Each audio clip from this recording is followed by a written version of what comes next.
1 കൊരിന്ത്യർ 7:17 ഒരു വചനമുണ്ട്.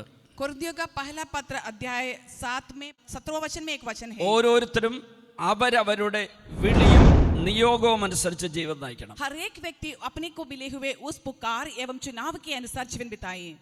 നമുക്ക് എല്ലാവർക്കും ദൈവവിളി കിട്ടും. 3 അടിസ്ഥാന ദൈവവിളികളുണ്ട്: പൗരോഹിത്യം, സന്യാസം, കുടുംബജീവിതം. हम में से प्रत्येक व्यक्तियों को एक ईश्वरीय चुनाव होता है. 3 प्रकार का चुनाव होता है. एक पुरोहिताई अभिषेक का है, और संन्यास्त जीवन बिताने का है, और जो पारिवारिक जीवन बिताने का. 3 അടിസ്ഥാന വരങ്ങളിലൂടെയാണ് ഈ ജീവിതാന്തസ്സുകളിലേക്ക് നമ്മൾ കടന്നു വരുന്നത്. 3 प्रकार के नींव वरदानों के जरिए ही चुनाव के जरिए ही इस प्रकार के जो जिंदगी के 3 क्षेत्रों की ओर प्रवेश करते हैं.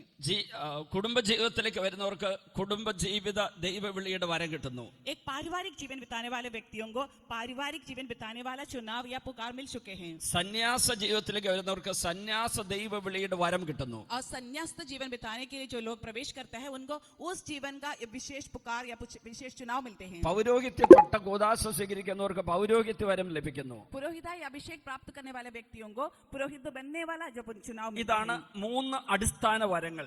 यही 3 प्रकार के जो वर है. ബാക്കിയുള്ള എല്ലാ വരങ്ങളും സഹായക വരങ്ങൾ അഥവാ ഓക്സിലറി ഗിഫ്റ്റ്സ് എന്ന് വിളിക്കപ്പെടും. अब बाकी सारे जो वरदानों को हम 3 प्रकार के जो मदद करने वाला जो वरदान कहा जाता है. അങ്ങനെ ഒരു വരം ഒരു വിളിയോട് ചേർന്ന് അബ്രാഹത്തിന് ദൈവം കൊടുക്കുന്നതാണ് ഉൽപ്പത്തി 12:2-3 നമ്മൾ കാണുന്നത്. इसी प्रकार जो ईश्वर ने अब्राहम को दिया हुआ जो चुनाव या ईश्वरीय पुकार हम उल्पत्ति ग्रंथ का 12वां अध्याय का 2-3 वचन में देखते हैं. ആദ്യത്തെ വചനം, ഞാൻ നിന്നെ അനുഗ്രഹിക്കും.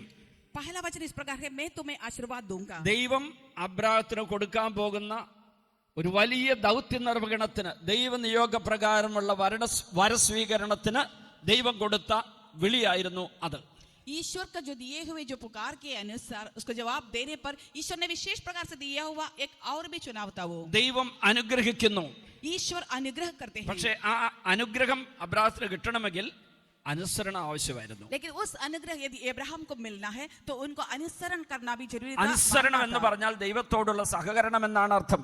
आज्ञाकारिता कहने का मतलब है ईश्वर के साथ सहयोग करना. വിൽസൺ അച്ഛനോടും റിലേഷൻ അച്ഛനോടും നിങ്ങൾ അനുസരിക്കുമ്പോൾ അച്ഛനോട് സഹകരിച്ച് പ്രവർത്തിക്കുകയാണ് ചെയ്യുന്നത്. जब आप आदरणीय फादर विल्सन और रिलेशन फादर के साथ आज्ञाकारिता रहोगे तब ईश्वर के अनुसार आप उनका सहयोग कर रहे हैं. ഒന്നാമത്തെ ഭാഗം നമുക്ക് മനസ്സിലായി. രണ്ടാമത് ദൈവം പറഞ്ഞു, നീ ഒരു അനുഗ്രഹമായിരിക്കും. पहला भाग तो हम समझ गया. दूसरे भाग में प्रभु ईश्वर ने कहा कि तुम एक अनुग्रह बन जाओगे. ബൈബിളിലുള്ള ചില സുവർണ വചനങ്ങളുണ്ട്.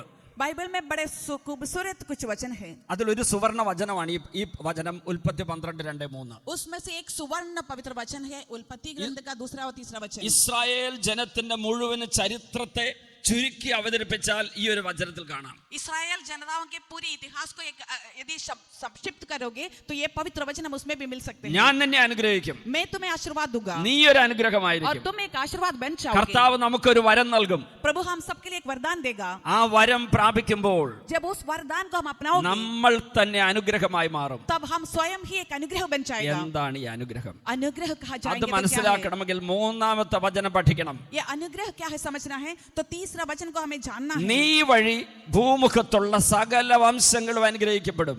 तुम्हारे द्वारा पृथ्वी भर के वंश आशीर्वाद प्राप्त करेंगे. എന്താണ് അതിന്റെ അർത്ഥം? इसका मतलब क्या है? അബ്രാഹത്തിന്റെ പുത്രനായ ഇസഹാക്ക്, अब्राहम का पुत्र इसहाक, ഇസഹാക്കിന്റെ പുത്രനായ യാക്കോബ്, इसहाक का पुत्र याकूब, യാക്കോബിന്റെ 12 മക്കൾ, याकूब का 12 संतान. 12 മക്കളിലൂടെ 12 ഗോത്രങ്ങൾ, ये 12 बच्चों के जरिए संतान के जरिए 12 वंश, അവരിലൂടെ ഇസ്രായേൽ ജനത. उनके साथ की जो इसराइल ഈ 12 ഗോത്രങ്ങളിലൂടെ വരുന്ന ഇസ്രായേൽ ജനതയിലൂടെയാണ് ये 12 वंश से निकल आने वाले इस्राएली जनताओं के जरिए ആദ്യ മാതാപിതാക്കളുടെ പാപം വഴി ബന്ധനത്തിലായ മാനവകുലത്തെ जो प्रथम माता पिता आदम हव्वा के जरिए उनके पापों के जरिए हुए लोगों के बंधन को മോചിപ്പിക്കാനുള്ള, രക്ഷിക്കാനുള്ള मुक्ति दिलाने का, बचाने का ദൈവപുത്രനായ ईश्वरीय पुत्र, ഏകരക്ഷകനായ एकमात्र रक्षक, അനുഗ്രഹദാതാവായ, अनुग्रह का स्रोतस, അനുഗ്രഹത്തിന്റെ ഉറവിടമായ, अनुग्रह का स्रोतस, അനുഗ്രഹം തന്നെയായ अनुग्रह स्वयं ഈശോ यीशु ഈ ലോകത്തിൽ അവതരിക്കുന്നത്. इस संसार में अवतरित हो. ഞാൻ നിന്നെ അനുഗ്രഹിക്കും, നീ ഒരു അനുഗ്രഹമായിരിക്കും, നീ വഴി ഭൂമുഖത്തുള്ള സകല വംശങ്ങളും അനുഗ്രഹിക്കപ്പെടും. मैं तुम्हें आशीर्वाद दूंगा, तुम एक अनुग्रह बन जाओगे, तुम्हारे द्वारा तुम्हारा वंश अनुग्रह प्राप्त करोगे.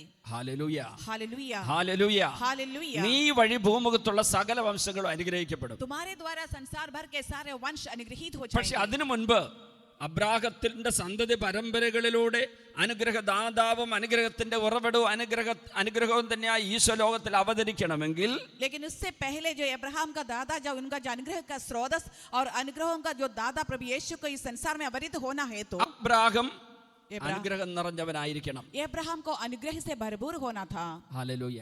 ഒരു കുഞ്ഞിന് മാമോദിസ കൊടുക്കുമ്പോൾ കുഞ്ഞ് ദൈവ പൈതലായി മാറണമെങ്കിൽ ഞങ്ങൾക്ക് ഈ വരവുണ്ടായിരിക്കണം. जब पुरोहितगण एक बच्चे को बपतिस्मा देता है, तो वो बच्चे को कृपा, वो पुरोहित में अभिषेक मिला हुआ अभिषेक पुरोहित होने से ही मिलता है. പശ്ചാത്തപിച്ച് പാപങ്ങൾ ഏറ്റുപറയുന്ന പാപിക്ക് പാപമോചന ആശീർവാദം ഞങ്ങൾ കൊടുക്കുമ്പോൾ അവർ പാപരഹിതരും പരിശുദ്ധരുമാകണമെങ്കിൽ ഞങ്ങൾക്ക് ഈ പൗരോഹിത്യ വരം വേണം. यदि पश्चाताप करते हुए एक पाप स्वीकार करने वाले व्यक्ति को पाप मुक्ति करते हैं, तो उन्हें पाप मुक्ति मिलना है. तो जो पाप स्वीकार सुनने वाला जो फादर को जो पुरोहिताई अभिषेक का जो वरदान होना है. നിങ്ങൾ കുടുംബജീവിതക്കാരായ ദമ്പതികൾ സ്നേഹം പങ്കുവെച്ച് ജീവിച്ച് കുഞ്ഞുങ്ങളെ ജനിപ്പിക്കുമ്പോൾ അവർ ദൈവ പൈതങ്ങളായി ജനിക്കണമെങ്കിൽ നിങ്ങൾക്ക് കുടുംബജീവിത വരം വിവാഹ കൂദാശയോടെ കിട്ടിയിരിക്കണം. यदि आप जो पारिवारिक जिंदगी बिताते हुए बच्चों को जन्म देता है, तो वो बच्चे ईश्वरीय विश्वास में बढ़ना है, तो आपको भी जो पारिवारिक जीवन बिताने वाला वरदान प्राप्त हुआ लोग होना है. സിസ്റ്റേഴ്സിന്റെ ശുശ്രൂഷകൾ വെറും സാമൂഹ്യ സേവനമാകാതെ, വിദ്യാഭ്യാസ പ്രവർത്തനങ്ങൾ മാത്രമാകാതെ, ആദര ശുശ്രൂഷ മാത്രമാകാതെ, അത് ദൈവജനത്തെ ദൈവത്തെങ്കിലേക്ക് അടുപ്പിക്കുന്ന ഒരു ശുശ്രൂഷയായി മാറണമെങ്കിൽ സന്യാസ വരം കൊണ്ട് നിങ്ങൾ അഭിഷിക്തരായിരിക്കണം. यही धर्म बहन जो सिस्टरगण जो सेवा कार्य करेंगे, विद्या का जो अभ्यास दिलाएंगे या सेवा कार्य भी करोगे, जो कुछ भी करेंगे, लोगों में वो प्रेम के रूप में अपनाना है, मानना है, तो उसका मतलब है उनको भी जो संन्यास्त जीवन बिताने वाला बुलाहट मिला हुआ जो वरदान प्राप्त किए हो. അബ്രാഹത്തെ ദൈവം വിളിച്ച എന്തിനായിരുന്നു? अब्राहम को ईश्वर ने क्यों बुलाया था? യേശുവിനെ ലോകത്തിലേക്ക് ലോകരക്ഷകനായി ഇറക്കി കൊണ്ടുവരാനുള്ള ഉപകരണങ്ങളാകേണ്ട ഇസ്രായേൽ ജനത്തിന്റെ പിതാവാകാൻ വിളിച്ചതായിരുന്നു. यीशु को इस संसार में उतार कर लाने के लिए जो लोग हैं और उनके पिता बनने के लिए ईश्वर ने अब्राहम को चुनकर ഇനി बुलाया. ഒന്ന് ശ്രദ്ധിക്കണേ. अब आप ध्यान അബ്രാഹം തുടങ്ങി दीजिए, अब्राहम से लेकर യേശുവിന്റെ വരവിന് തൊട്ടു മുമ്പുണ്ടായിരുന്ന ഒരു സ്ത്രീ രത്നം വരെയുള്ള यीशु के आगमन के एकदम पहले का समय तक का एक जो स्त्री है, കോടാനുകോടി ജനങ്ങൾ, करोड़ों जो लोग, ഏതാണ്ട് 19 നൂറ്റാണ്ടുകൾ ജീവിച്ച വിശ്വാസികളായ ഇസ്രായേൽക്കാര്, लगभग 19 शताब्दी तक जीवन बिताए हुए जो അവരിൽ विश्वासी, മിക്കവരും അനുസരണക്കേട് കാണിച്ചു, उसमें से अधिक लोग आज्ञा को उल्लंघन किया, അവിശ്വസ്തത കാണിച്ചു, बेईमानी किया, അന്ധകാരത്തിൽ വീണ്ടുപോയി, अंधकार में पड़ गया വഴിപഴച്ചു പോയി. और मार्ग भटक गया. പക്ഷേ റോമ 11:5 പറയുന്നത് പോലെ लेकिन रोमियो का पत्र 11वां अध्याय का 5वें वचन में कहते हैं उसी ഒരു प्रकार, വിശുദ്ധ അവശിഷ്ട ഭാഗം ഹോളി റെമനന്റ് ഉണ്ടായിരുന്നു. और एक विशिष्ट कार्य उसके बीच में हुआ. അവരിലൂടെ പിതാവിന്റെ ഈ പദ്ധതി നിറവേറ്റപ്പെട്ടു. उनके जरिए पिता ईश्वर की योजना को पूरा किया गया. ഇതാ അബ്രാഹത്തിൽ തുടങ്ങി, अब्राहम से शुरू किया, മാതാവിൽ എത്തി നിൽക്കുന്നു. माता माँ मरियम तक पहुंच जाता है. അബ്രാഹം തുടങ്ങി മാതാവിന്റെ അടുത്ത് വരെ എത്തിയുള്ള എല്ലാവരുടെയും ദൗത്യം യേശുവിനെ ഇറക്കിക്കൊണ്ടുവരാനുള്ള ഉപകരണങ്ങളാവുക. अब्राहम से लेके माँ मरियम तक के जो हर एक व्यक्तियों का जिम्मेदारी यही था कि प्रभु यीशु को എന്നാൽ उतार के ले आ जाए. മാതാവിന്റെ ദൗത്യം അല്പം കൂടി കൂടിയതായിരുന്നു. लेकिन माँ मरियम की जो जिम्मेदारी है उससे भी थोड़ा ज्यादा बड़ा था. അനുഗ്രഹദാതാവും അനുഗ്രഹത്തിന്റെ ഉറവിടവും അനുഗ്രഹവുമായ യേശുവിനെ अनुग्रह दादा, अनुग्रह का स्रोत, अनुग्रह ही स्वयं है. ऐसे यीशु को ഇറക്കിക്കൊണ്ടുവരാനും उतार के लाने के लिए സംവഹിക്കാനും और उनको अपने സംപ്രദാനം ചെയ്യാനും കൊടുക്കാനും और उनको इस संसार के देने के लिए भी പിതാവായ ദൈവം അയക്കുന്ന പുത്രനായ യേശുവിനെ ലോകത്തിൽ ഇറക്കിക്കൊണ്ടുവരാനും पिता ईश्वर ने ईश्वर को इस संसार में भेजना था, उन्हें ले आने के लिए भी യേശുവിനെ സ്വീകരിച്ച് സംവഹിക്കാനും प्रभु यीशु को स्वीकार करते हुए उन्हें वाहक बनने के लिए भी, യേശുവിനെ ലോകത്തിന് കൊടുക്കാനും यीशु को इस संसार की ओर देने के लिए भी മറിയത്തിന് വരം കിട്ടി. मरियम को वरदान मिला. ആ വരം ദൈവം കൊടുക്കാൻ വേണ്ടി വിളിച്ച വിളിയെ കുറിച്ചാണ് ഇന്ന് സുവിശേഷത്തിൽ കേട്ടത്. उस वरदान, उस यीशु को इस संसार को देने के लिए जो बुलाहट किया, उसके बारे में आज के समाचार में हमने सुना. ആ വിളി കേട്ട മറിയം, വിളിക്ക് പ്രത്യുത്തരം നൽകി ദൈവത്തോട് സഹകരിച്ച മറിയം, उस बुलाहट सुन के उसके लिए जवाब देकर ईश्वर के साथ सहयोग किए हुए मरियम ने ദൈവകൃപ നിറഞ്ഞവളായിരുന്നു. ईश्वरीय कृपा से भरपूर बन गई. ഒരു മാലാഖയാണ് അത് പറഞ്ഞത്. एक स्वर्गदूत ने ये कार्य बताया. ദൈവകൃപ നിറഞ്ഞവളേ. प्रभु कृपाओं से भरपूर. അതെങ്ങനെ കിട്ടി? वो कैसे मिला? ആദ്യ മാതാപിതാക്കൾ മുതൽ ഇങ്ങോട്ട് കടന്നു വന്ന എല്ലാവരും, അവരുടെ മക്കൾ തുടങ്ങി കായൻ ആബേൽ ഇങ്ങോട്ട് വന്ന എല്ലാവർക്കും ഒരു കുറവുണ്ടായിരുന്നു. जो प्रथम माता पिता से लेकर यहाँ कायन आबेल से लेकर जो आए हुए हर एक व्यक्ति में कुछ कमियां थी.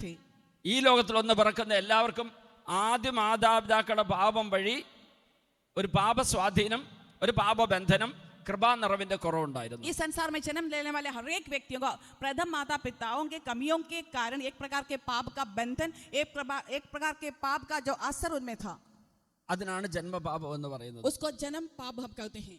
അപ്പോൾ ആ പാപത്തിൽ മാതാവ് പെട്ടില്ല. और उस पाप में मां मरियम नहीं पड़े थे. പരിശുദ്ധ കന്യകാമറിയത്തിന്റെ മാതാപിതാക്കളായ യോവാക്യം, അന്ന, पवित्र कुंवारी मरियम के माता पिता अन्ना और जोआकिम, അവർക്ക് കുഞ്ഞുങ്ങളില്ല. उनका कोई संतान नहीं था. അവര് വളരെയേറെ ദുഃഖിതരായി പ്രാർത്ഥനയിൽ എന്നാ വിശ്വാസത്തിൽ പ്രത്യാശയിൽ കാത്തിരുന്നപ്പോൾ वे बड़े दुखी होकर प्रार्थना में आशा में रह रहे थे. तो അവരുടെ ദാമ്പത്യ ബന്ധത്തിൽ ജനിച്ച കുഞ്ഞായിരുന്നു ഈ മേരി. उनके पारिवारिक जीवन में मिले हुए जन्म लिए हुए व्यक्ति बच्चे थे ये मेरी. പക്ഷെ ദൈവപിതാവ് ഒരു തീരുമാനമെടുത്തു. लेकिन ईश्वरीय पिता ने एक निर्णय किया. മറിയം ഈ ലോകത്തിൽ അവതരിക്കുമ്പോൾ അവൾക്ക് ഒരു വലിയ ദൗത്യം നിർവഹിക്കാനുണ്ട്. जब मरियम इस संसार में जन्म लेंगे तो उनको एक बड़ा सा जिम्मेदारी निभाना होगा. ലോകരക്ഷകനായ सांसारिक जो रक्षक, പാപശാപ നിഹന്താവായ पाप शाप स्रोतस जो अधिकार अधिपति, രക്ഷകനും ദൈവവുമായ रक्षक एवं ईश्वर ഈശോയെ यीशु को ലോകത്തിൽ പാപരഹിതനായി തന്നെ അവതരിപ്പിക്കണം. इस संसार में पाप रहित बनते हुए ही अवतरण दिया था. പാപിനിയായ ഒരു സ്ത്രീക്ക് അതിന് യോഗ്യതയില്ല.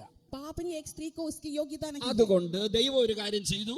इसलिए ईश्वर ने एक कार्य किया. മറിയം അമ്മയുടെ ഉദരത്തിൽ ഉരുവാക്കപ്പെട്ടപ്പോൾ मरियम जब अपनी माँ के गर्भ में रचा तो ജന്മപാപത്തിന്റെ കറയും കുറവും जन्म पाप का जो दाग एवं कमी, കളങ്കവുമില്ലാതെ उसका दाग के बिना അമലയായി ഉത്ഭവിക്കാൻ അനുവദിച്ചു. पाप रहित बनकर जन्म लेने का अनुमति दिया. ഇതാണ് മാതാവിന്റെ അമലോത്ഭവത്തിന്റെ രഹസ്യം. यही बात है माँ मरियम का निष्कलंक पाप रहित निष्कलंक जन्मोत्सव. Immaculate conception of Mother Mary. निष्कलंक जो जन्मोत्सव हम मनाते हैं. പ്രിയപ്പെട്ടവരെ, ഈ മറിയത്തിന്റെ അതേ ദൗത്യമാണ് എല്ലാ ക്രൈസ്തവർക്കും ലഭിച്ചിരിക്കുന്നത്. प्रियजनों, इस मरियम के वही जिम्मेदारी हर एक ईसाई व्यक्तियों को दिया गया है. ബാപ്റ്റിസം വഴി, മാമോദിസ വഴി അങ്ങനെ പരിശുദ്ധ ത്രിത്വത്തെ സംവഹിക്കുന്നവരായി മാറുന്നു.